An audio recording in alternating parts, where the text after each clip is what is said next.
meni aeroportda. Qirg'izistonga keldim.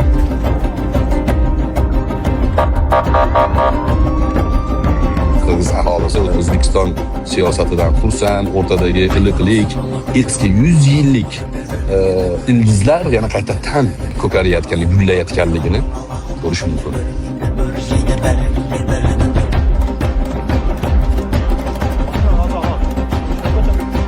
Abdulloh domla masjidlariga bordik.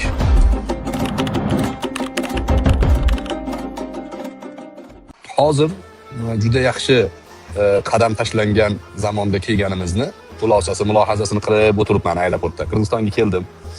Qirg'izistonda kirishimizga Qirg'iziston hukumatidan alohida ichki ishlardan UVDdan maxsus xodimlar bizni doim soprovождение deydi, o'zbekchasiga nima? Ya'ni yo'naltirib boshqarib yurishdi. Qayoqqa borsak, yonimizda yurishdi.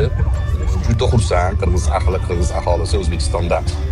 Xursand, O'zbekiston siyosatidan xursand, o'rtadagi iliqlik, eski 100 yillik ildizlar yana qaytadan jon berayotgani, qaytadan ko'karayotgani, gullayotganligini ko'rish mumkin. Bir xushxabar aytib ketay. Juma kuni Abdulloh domla, Abdug'ani domla, ko'p xalqimiz ichida Abdulloh domla nomi bilan mashhur ahli ilm masjidlariga bordik. U kishini ziyorat qildik.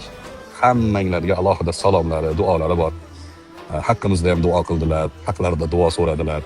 Oldin 2021-yilda kelib ketganmiz. Bilasizlar, shu kelib ketganimizdan keyin o'sha ba'zi Harus e'tiqodida bo'lgan odamlar bor. Abdulloh domlani hurmat qilib yurardik. Abror Muxtor Ali bilan ko'rishdi, endi u ham aynibdi deyish boshlaganlar. Abror domla borib Abdulloh domlani aqidasini o'zgartirib keldi degan darajada odamlar chiqdi oramizda. Domla aytadi, kecha o'tirib, to'g'ri deydi, siz kelgandan keyin aqidam o'zgardi deydi. Faqat deydi, kofega aqida o'zgardi deydi. Qahvaga o'zgardi aqida. Ilgari oddiy o'sha Nescafe'ni ichib yurardim deydilar. Endi zerno ichyapman. Uyda deydilar, ha, turk chiqib olganman deydilar, americano, cappuccino. Mashallah. Domla juda shinavanda odamda. O'tirsangiz zerikmaysiz. Sizni ko'nglingizga, sizni saviyangizga moslab, ya'ni ajoyib suhbat qilib o'tiradi. Mana shu sunnat. Ahli ilmlarda ana shunaqangi payg'ambar alayhissalomdan meros sunnatlar bo'rtib turadi. Masalan, Hazrat rahimahullohni uzoqdan ko'rgan odam haybatli deb bilardi.